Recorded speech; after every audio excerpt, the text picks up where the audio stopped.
Hello and welcome to today's webinar. Thank you for joining us.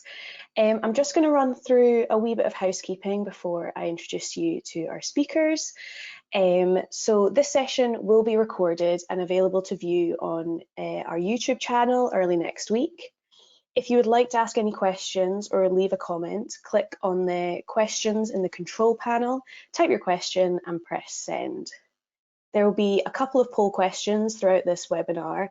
These will appear automatically on your screen and then it'll be given about 30 seconds for you to answer, and then we'll review all the answers. Your feedback is extremely valuable, so we will take all questions and comments on board. Even if we don't have time to answer them today, we will come back to you after this webinar. So a wee bit of an introduction about DIveIN if this is your first time joining us. So DIveIN is a programme delivered by BEST to promote diversity and inclusion in the built environment, which launched in 2020. This project aims to help create more diverse and inclusive construction sector in Scotland to make it fair and attractive area to work in. This project is now in its second phase and is based on wide industry training and engagement designed to give tools needed to develop and embed impactful diversity and inclusion programs. So far in the 2 years, we have had 735 people from industry being trained through webinars, YouTube videos, workshops, and we've engaged with equity and inclusion champions to help share knowledge with across our 50k audience. By undertaking training with Radiant and Brighter, the programme is targeting those in leadership roles at Balfour Beatty to start the change from the top of the organisation. Although change must occur at every level, leadership roles have the power to start making substantial change in an organisation, from culture to recruitment to administration. We've recently collaborated with Radiant and Brighter, who have delivered this training to Balfour Beatty. Over the last couple of months, Balfour Beatty have attended training sessions to support educating the sector around ethnic minorities in the workplace. This webinar will focus on the key learnings taken from the training and the next steps that Balfour Beatty will take to make their organisation more diverse and inclusive. So I have a few stats for you that I'm sure Fiona from Radiant and Brighter will go into later. So I just wanted to share these with you at the start. So these are all statistics that we took from feedback from Balfour Beatty from going through the training. So 90% said that this was their first training where they had specifically looked at race. 87% said this course equipped them to better encourage, promote equality and diversity in the workplace. 100% felt more equipped to better identify non-verbal communication from diverse cultures. And 100% said it increased their understanding of unconscious bias. So today I will be joined by a few people. So Fiona from Radiant and Brighter will be joining us today. I'll also be joined by Jackie and Nyla from Balfour Beatty. So first we're going to go to our first poll. So can I have our first poll, please? So here you go, it should be all on your screens now. So have you had training previously to help support your education around ethnic minorities in the workplace? If you could take a look at the options. So yes, in the last 5 years, yes, in the last 10 years, no, but would like to, or no, I don't think I need training. We'll just give you a few more seconds and we'll get our answers up. Perfect, those answers will pop up. So that's really good to see that people have had training in the last 5 years. And I'm sure as we kind of go through this webinar, you'll see just how important it is to continuously be taking on this training. So we're now going to pass you over to Fiona from Radiant and Brighter, and she is going to share a bit more about the training that's happened and then also about what Radiant and Brighter do. So Fiona, welcome. It's good to have you today. Thank you, Kirsty. Welcome, everybody. Thank you for joining us today. I am going to be talking a bit about our work, but more importantly, I'm also going to share some of what we have learned through our training with different organizations as well, because I believe that there are a number of people here from different organizations and different walks of life that are in attendance today. So a little bit about Radiant and Brighter. So we've done this training with Balfour Beatty and BEST, and our work really focuses on intercultural competence, anti-racism, and workforce diversification when we're working with mainstream or third sector or public sector organizations. So we do other things as well. We work with migrant and racialized communities in terms of supporting their orientation and integration into the workplace and also within the communities. We also provide leadership and enterprise programs for racialized communities and young people's programs for personal career development and also just engaging with other people like themselves.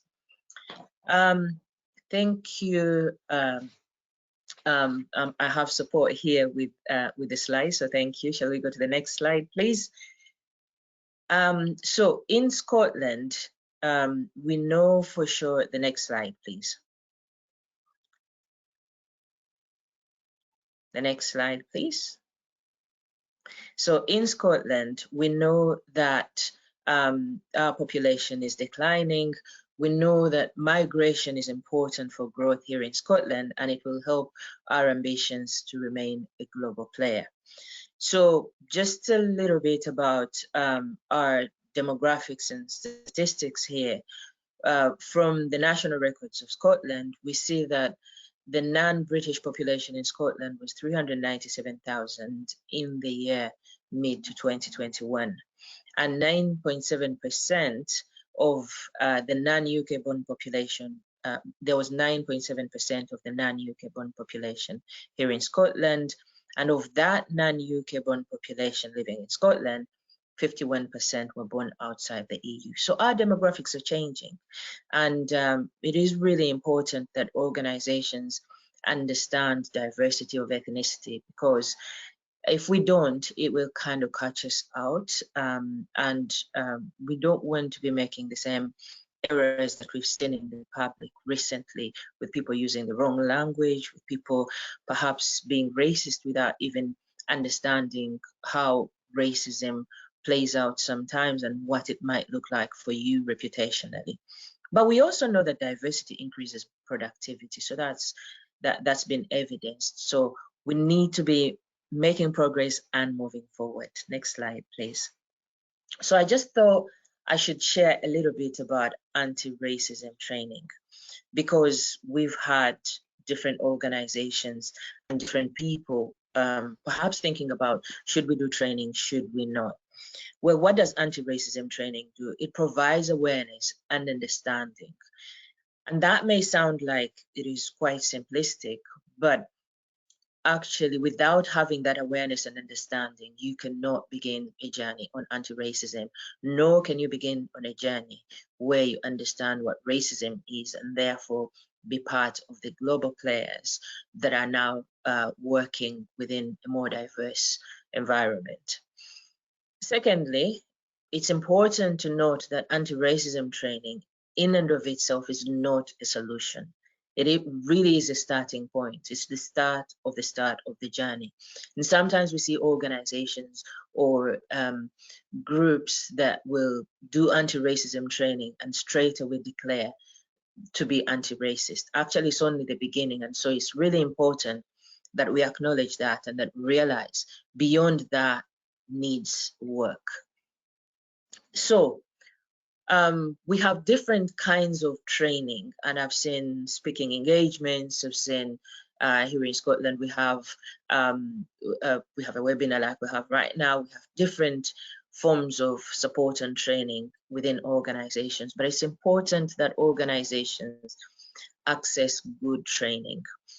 What does good training looks like? It must provide historical context. And this is important because some training has passed off racism as an individual issue, and it's not just an individual issue. We know that it's institutional, it's cultural, and there are different forms of racism that, because it is an ideology, when you don't have the historical context, you don't understand the ideology, and it's difficult to understand how and why you should make change. So good training must provide historical context. It is also best delivered by experts with lived and learned experience. And I emphasize the two because lived experience provides a good understanding of the nuances. Often people with lived experience will share beyond just the theory. But learned experience is equally important because I have shared before that even coming from a majority Black country, because I was born in Uganda, it becomes a learning curve, and it is a learning curve for everybody, for every one of us. And if you haven't been educated on racism, even when you're one of the racialized individuals, you might find that there are things that we haven't fully understood because we didn't invent racism. So if we don't have the learned experience to be able to articulate what it shows up like in spaces, in workspaces, when it is cultural, when it is institutional, those nuanced aspects, but the aspects that may not specifically be individualized will come from understanding and educating ourselves beyond our own lived experiences. So it's important to have people that have both aspects and can articulate and understand, and therefore be able to teach and train. Also, good training should provide understanding of all forms of racism, cultural, institutional, structural, and personal. And also, training should equip learners with adequate understanding for practice. So it shouldn't just be theory, it should go beyond that. What do I do if I'm choosing to be anti-racist, and what do I do in terms of anti-racism? What does that look like? Next slide, please.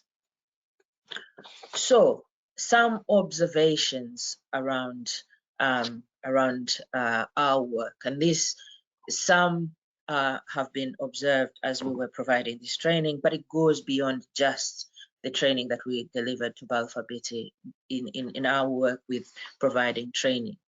We found that organizations with leaders who attend training, those organizations are more likely to work towards change. Why? Because bringing about change requires having power. And if you don't have power, you cannot really change anything. So it is important that leaders attend training. But we do know that often the senior leaders do not attend training, which is why we really appreciate doing this work with Balfour Beatty and starting from the top. Because when the senior leaders have understood and are keen to bring about change, then they are able to empower and allow others to make the change that is required of the organizations. We've also found that organizations are still avoiding anti-racism training. Well, this wasn't the case with Balfour Beatty, but we recently spoke to a mainstream organization, and we've had this response from a lot of organizations which say anti-racism comes across as a negative and perhaps threatening word. Actually isn't, because when you think about it, what would you rather, racism? So anti, yes, has been challenged in terms of it might be a negative word, but it isn't. What we want to do is have a complete overhaul, a complete change of what it looks like now. So if we have had racism, and we have had racism over the years, the only way to change it is to practice anti-racism. So please, if you're here and thinking, is that something we want to do, please go ahead and do it. It is positive, and training can really be not just educational, but it does have positive impact on individuals and on the organizations that we have trained. So leaders not engaging in training is a thing within our workforce. And when they don't engage, usually they leave the work to those that they lead. But that's a challenge, because the communication from above will either say we are serious or we're not serious. So if you haven't done the training as a senior leader, you have not engaged in any anti-racism work, actually saying to the people that you are leading that we want to do anti-racism is can create resentment, it can create a challenge, and it can cause people to think and that you are not serious about it, and therefore there will be no change that happens. We've also seen that organizations have developed this phenomenon and concept of allyship. I have a particular thinking around allies. Allyship is challenging in the sense that, do we need to be allies, or do we all just need to be practicing anti-racism? Does allyship suggest that it is my problem and therefore you're being an ally to me? What does it suggest? I'll leave that with you. But if we have allies, when we have allies, we found that allies are not being provided with adequate training. So if you have an allyship program, or if you have allies within your organization, ensure that they understand what racism is, and therefore equip them to understand what practice looks like. We're seeing allies who do not know how to respond when racism show up. In fact, even when they want to respond, they don't know exactly where to take it from there, because there are no processes, there are no systems. They in themselves do not know whether it is banter or it is actually racism. So allies need to be equipped and trained. Also, we need safe shared learning environments, and we've realized that can turn discomfort into honest education and inspirational learning opportunities. Indeed, we've had that with our own training. People who start up a bit uncomfortable, perhaps worried, thinking that, oh, this maybe I'm going to be ashamed because I don't know ABCD. People eventually find it inspirational and take it beyond even the workspaces. Also, left unexplored, perceptions can lead to defensiveness. So sometimes people feel like, oh, I'm not racist, and our organization is not trying to be racist, and therefore they become defensive, and that will not bring about change. So let's explore the perceptions. Let's do some work around that. And lastly, we would like to highlight, I want to highlight the issue of lack of grievance procedures within organizations. That is proving to be problematic, because even when people want to bring about change, if there isn't a procedure that allows people to speak up, to challenge, to educate themselves, to address, then we remain in the same spaces. And finally, next slide, please. Finally, I'd like to share some pitfalls for organizations that are looking to bring about change. So 3 pitfalls that I'd like to share. One, organizations that deliver or state that they would like to be anti-racist, or that they are on a journey of anti-racism, without adequate training and without resources, you are creating a toxic environment, because people become resentful, both those that are racialized and those that want to bring about change. So if you're going to make a statement, try and ensure that you have equipped yourselves with enough learning to declare a statement such as, we want to be an anti-racist organization. Minimal training and education. I think there is a saying that little knowledge can be dangerous. And we're seeing organizations that perhaps have very little training, 5 hours training of anti-racism, 2 hours here, 30 minutes there, somebody coming to speak within the organization, and suddenly they're declaring to be anti-racist, or they're engaging in anti-racism discussions like experts. And that's dangerous, because what it does, it creates a thinking that something is happening when actually nothing is happening underneath. So be mindful that you don't do that as an organization. The last pitfall would be diversity training. That we know that now, and I'd just like to highlight again that diversity training is not a form of assurance for inclusion and anti-racism. Inclusion, anti-racism, and diversity are separate things that complement each other and should be treated as such, complementary and not one or the other. Some final thoughts. One, in our work, we've seen that organizations want to recruit from diverse communities. And often we see organizations providing job opportunities and still applying the meritocracy approach. Well, I have something for you to think about. If we are starting off on unequal positions, okay, so say in my case as Fiona, when I started to get into work, when we got our residence permit many years ago, 10 years ago now, we were not allowed to work for a period of 5 years. So we didn't have the experience that was required of us. I had worked previously nearly 10 years within the UK, and I had worked also in volunteering roles, but I wasn't allowed to work within those 5 years. And so everywhere we applied, there would have been questions around experience, around what have you been doing within these 5 years. And our voluntary work, even though we'd set up an initiative and were managing, and when I say we, it's myself and my husband, we were not accepted within the workspace. And so if we are applying meritocracy, a person like me, supposing I hadn't worked before and I didn't have the same level of experience, how is meritocracy going to get us into your workplaces? So it's something to think about. We cannot effectively apply meritocracy when we're starting from unequal positions. So I would suggest that you think about pathways into your workspaces.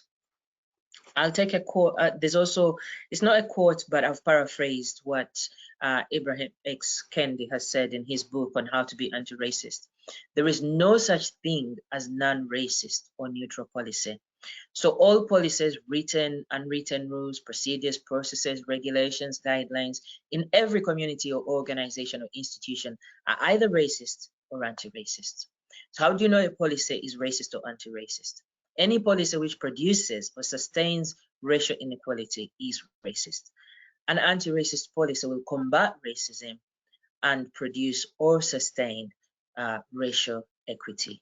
So think about your policies. Are they racist or anti-racist? And finally, McLuhan says, similar to Newton's first law of motion, if not countered by an opposing force, in this case anti-racism, racism will remain in motion. So are you going to keep racism in motion, or are you going to change that? Thank you. I'll hand over back to Kirsty. Thank you, Fiona. That was great. We're now going to come in with our second poll. So can I please have that up on our screen? Also, if you have any questions for Fiona, please put them into the chat and we'll get to them later on.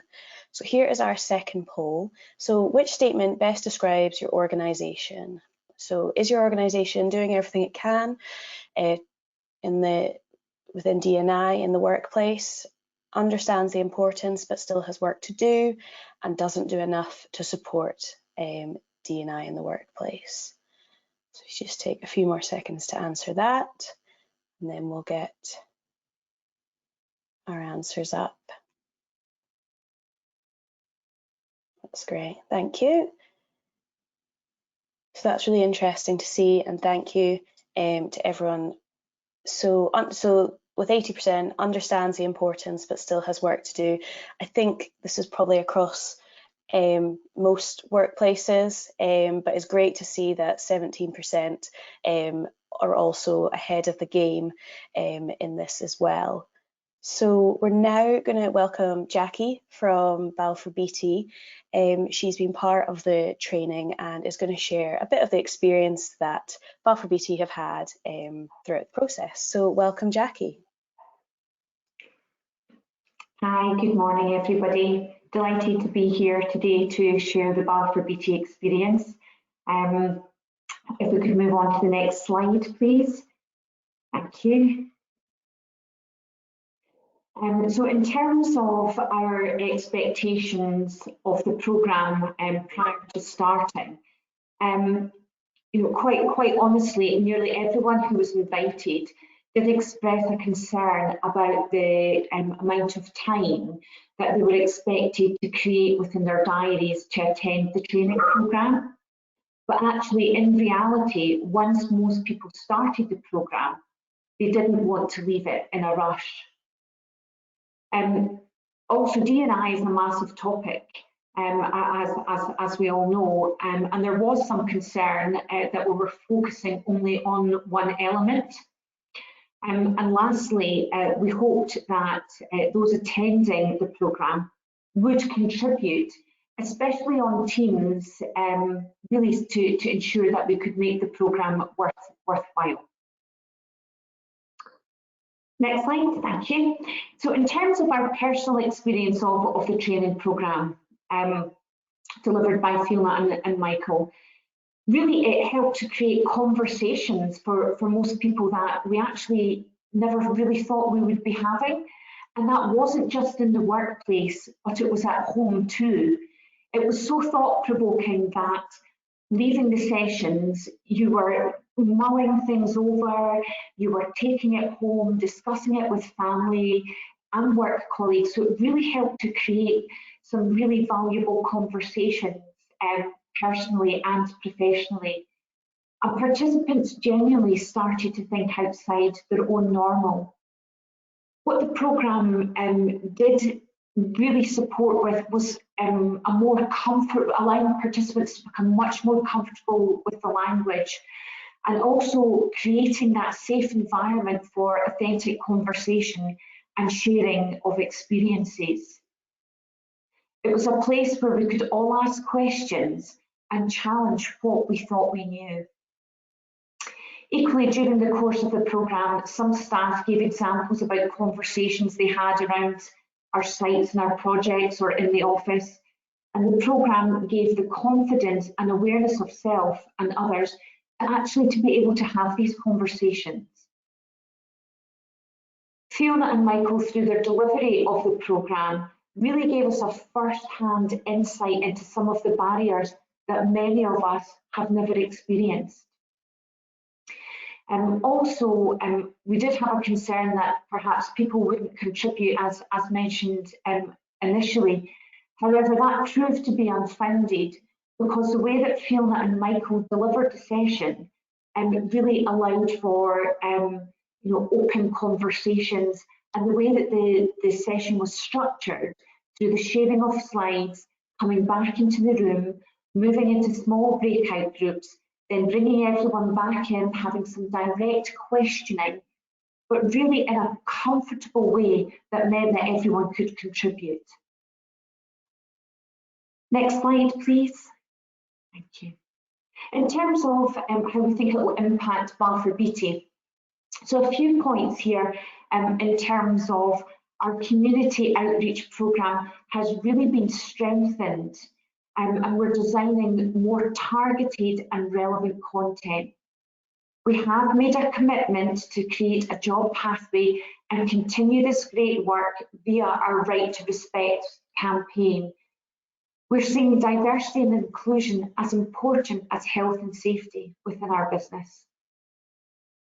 Also, that realisation that now we better understand the language, we want to be proactive as a business and demonstrate anti-racism.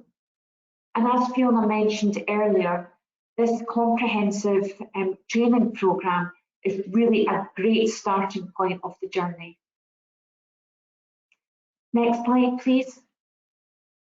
In terms of our next steps, following the programme, just before the end of the year, we held a follow-up session with all participants where we shared what had resonated for each of us within the D&I space and what 3 things Balfour Beatty could do in 2023 to move the dial.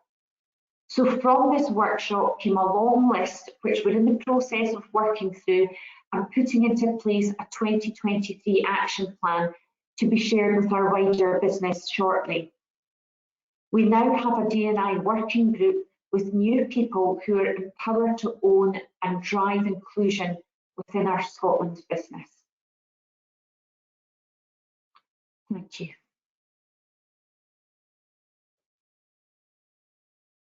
Thank you, Jackie. That was great. And yeah, it was great to be part of the journey that Balfour Beatty have been through and to hear just how much of an impact that it's had on your business.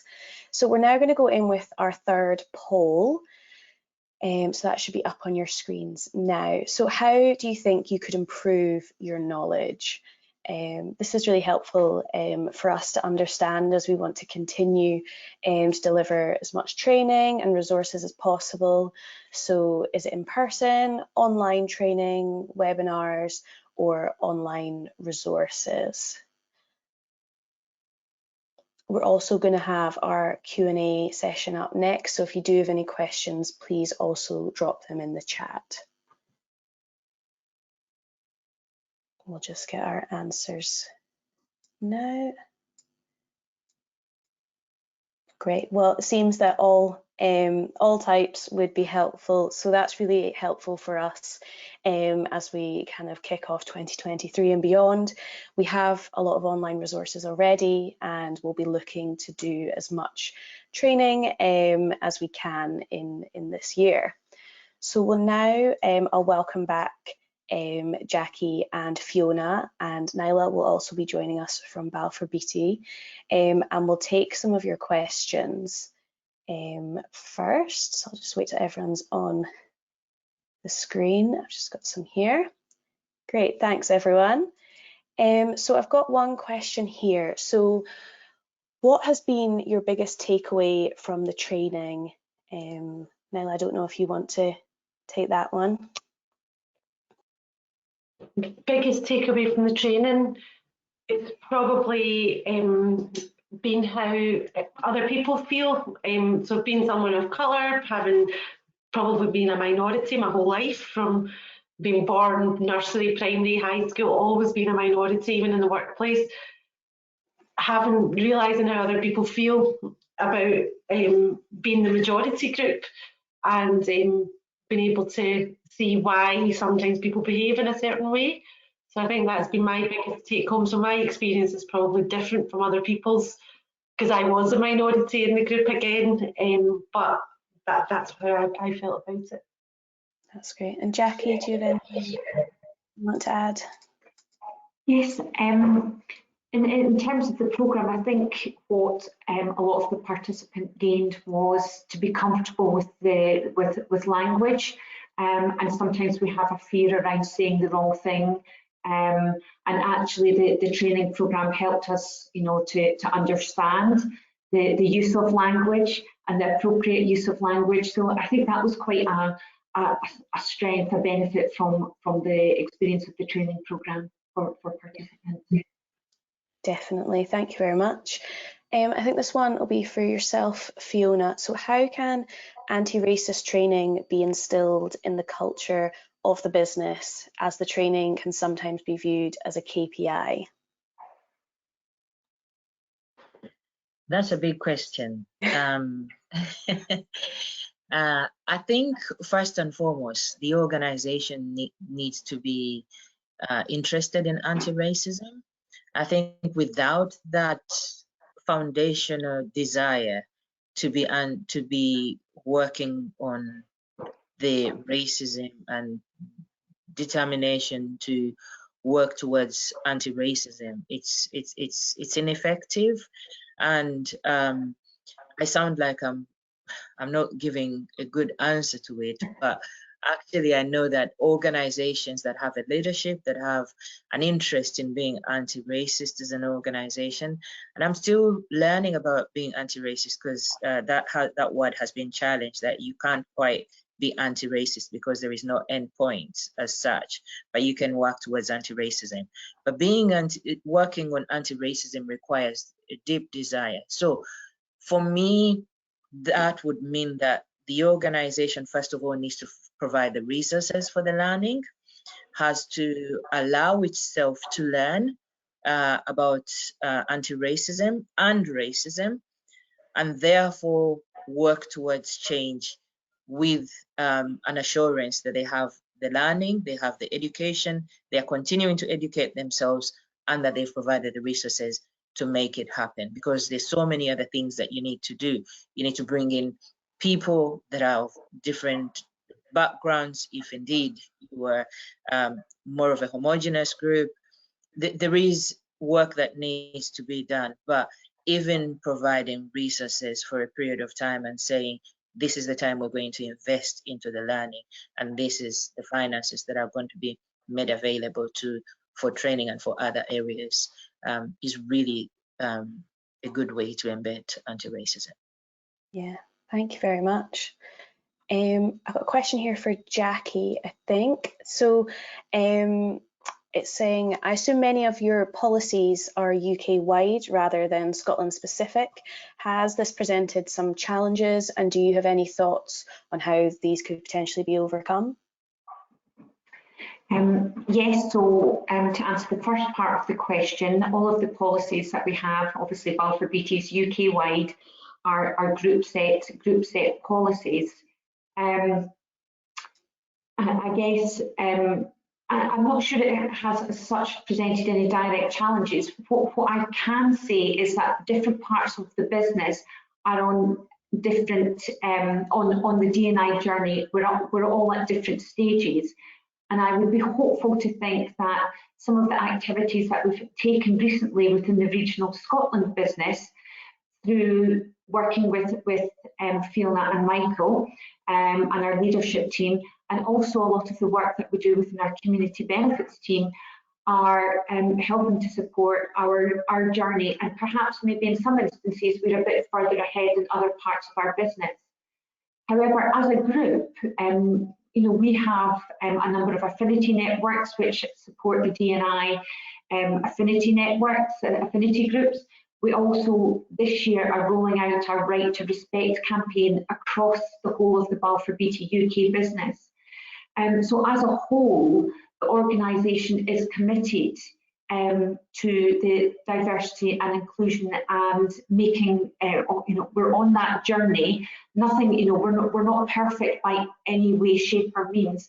However, there is a desire, a want, an intent to be able to make positive steps in the right direction. And I do believe, we are making these steps.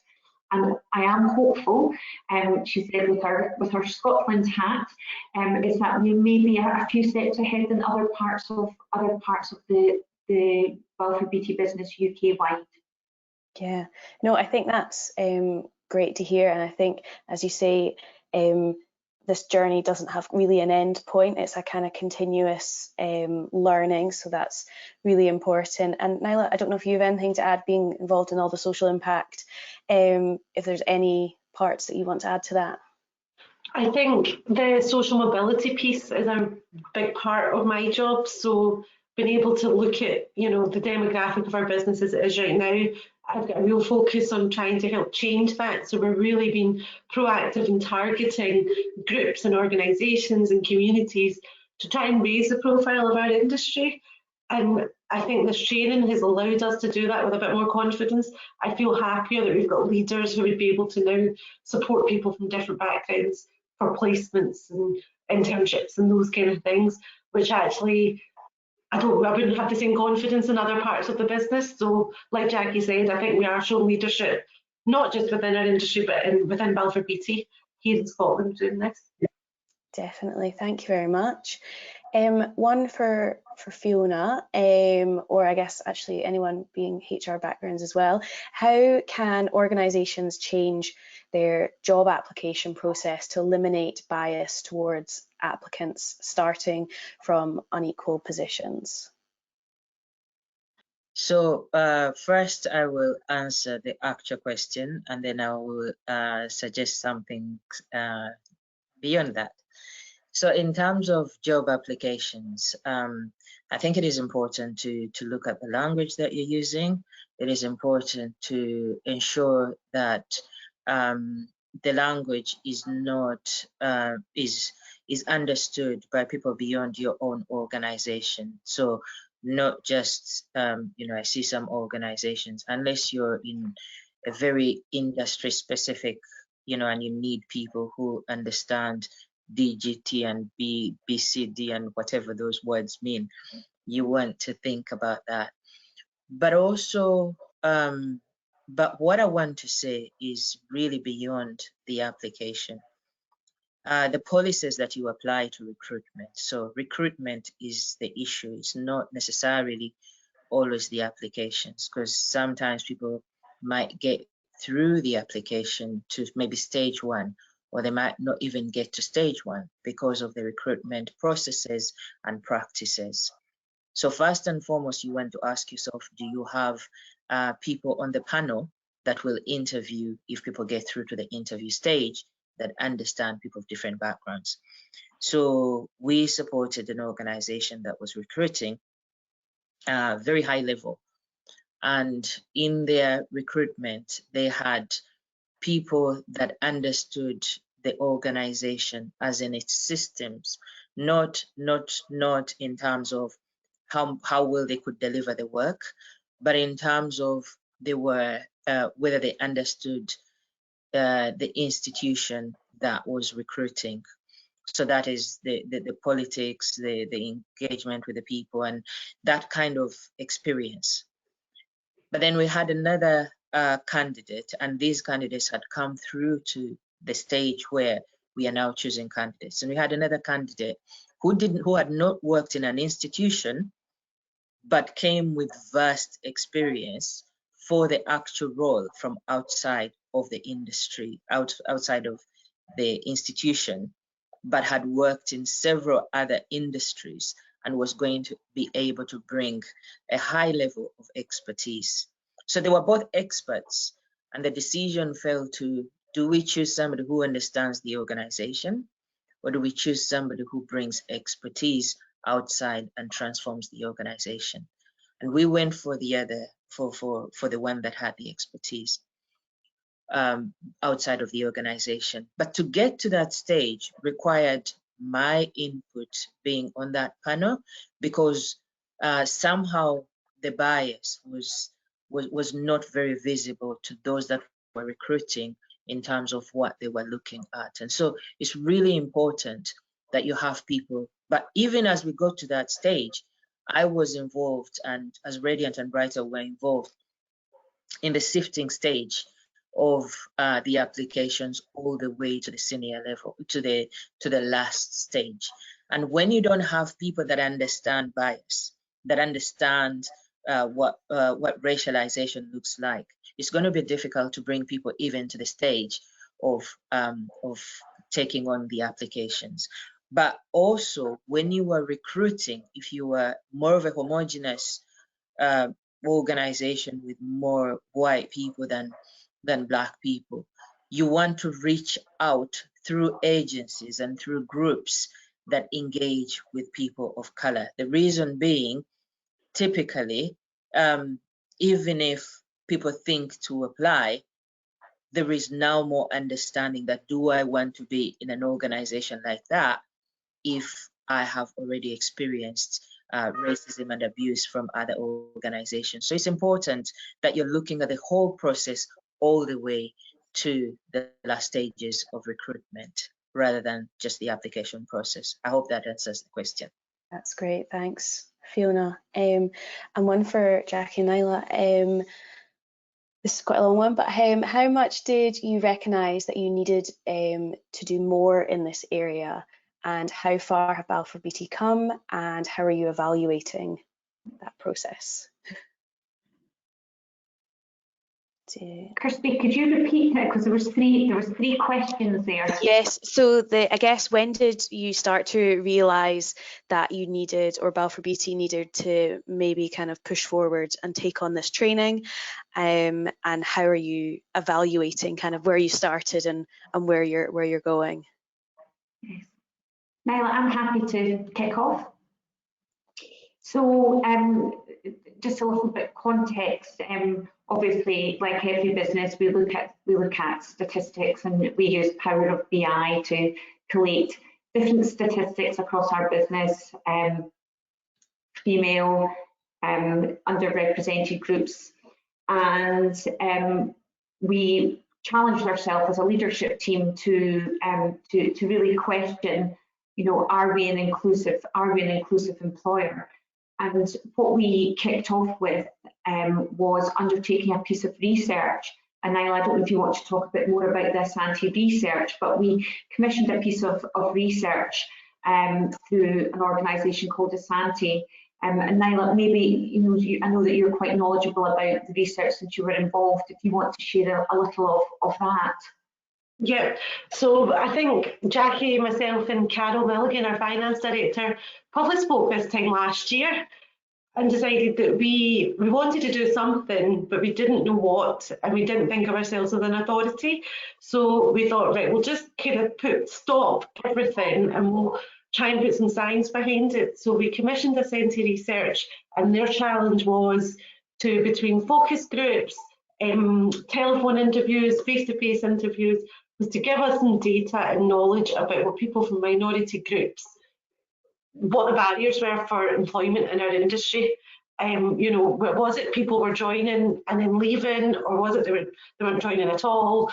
What was the perception of young people in schools? And it was really challenging. We thought it was going to be really easy. We thought we would have a research company that would work all around central Scotland. And it was really difficult. There was either, we don't know whether it was an apathy or a fear or a just lack of, people didn't want to engage. And I was particularly surprised with the student population and the young people population, because there's not much I wouldn't do even as an adult for a £30–40 Amazon voucher. You know? It wasn't enough to get people on board. So that was one of the challenges in itself, that there wasn't enough people to carry the research out the way we'd first like to do with the bigger focus groups and things. So once we did get a cohort of people in the different age groups and different experiences, we then had to look at face-to-face interviews, telephone interviews, far smaller communities, and actually worked in our favour. We felt people were more candid and more honest, and those that had taken part wanted to be there and actually wanted to help us make a difference, which was good. And the findings for those were, by the time we get to high school, people already, regardless of their ethnicity, have a negative opinion about construction. Those that had a positive experience or knowledge were normally people that had family or people they looked up to already in the industry, but the majority had quite a negative experience.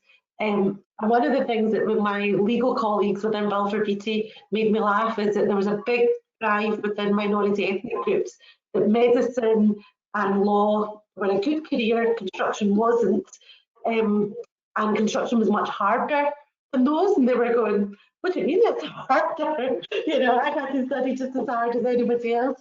So there really wasn't an understanding at a base level about what that was. So that's helped us target our outreach work. With the other groups, the research then brought back areas where we can improve around retention, about making people feel welcome, about just being able to see people, walk in people's shoes, which is probably where I started at the start, is appreciating that someone comes from a minority group. And just, you know, no, I get this comment all the time. So when I read this back in the research was, I don't see you as being different. You know, and that people think they're being nice and friendly and welcoming when they say that to me. But I personally, when someone says, I don't see you as being different, I just hear, I don't see you. You know, and they haven't seen the struggles that I've been through to get to the same table as they're at, or the glass ceilings that I've had to push through, because, you know, that came back a lot. People hear that a lot. Is I don't see you as different. And I think if we can shift our culture to see people and acknowledge that, and on the back of our Radiant and Brighter programme, one of our ops directors took somebody new from a minority group aside and, you know, had a real welcoming induction with them, and, you know, told them that he could see them, and that was really nice to hear that. And that, I think that confidence came from the language and understanding that people want to hear that. They want to say, you know, I realise you probably had a really difficult journey to get here. Do you want to tell me a little bit about it? You know, so I think that's, the research has been fundamental to where we are. Between the research and the Radiant and Brighter training, a year later, we feel really empowered. That's great. No, thank you. Thank you both for sharing that. And I think we've got maybe one final question for Fiona. We are looking at introducing reverse mentoring with young people from our partnering schools. You mentioned potential issues with allies not having undertaken the training. Is this something we would need to consider? Okay, so I am assuming that this is about the people that will be, so I'm assuming that the reverse mentoring is the allies will be from BB, and then there'll be young people from the schools. Yes, absolutely. It's really, really important that the allies have training on understanding. There's been a lot of talk here about language, and that can mean the world. There's also the understanding of these young people, because it can be quite challenging when you have somebody who you were supposed to call friend that does not understand your experience at all, has no learning or education about your journey, good or bad. And these young people often have experienced trauma and racism through school, because I know that the schools in Glasgow, in Lanarkshire, I can only speak for others because I know that I work with parents, and there is a lot of racism in our schools, from the young people, from the teachers, from the schools. I know that's a big statement to make. I'm not saying everyone is racist, but I'm saying the racism is experienced by young people from racialized communities. And when we have that, anybody who engages with them at a level where they're supposed to be supporting and encouraging them needs to understand the implications of potential further damage from their engagement. So absolutely there needs to be training for those allies. But also the other thing that I want to say around reverse mentorship. Reverse mentorship, could you possibly consider mutual mentorship, where there is education on both sides? Yes, the young people could educate the team and the staff, but also the staff. And I know that there is that is a shift, trying to shift the power. But when we say reverse mentoring, are we suggesting that the mentorship that's coming from the young people is bottom up?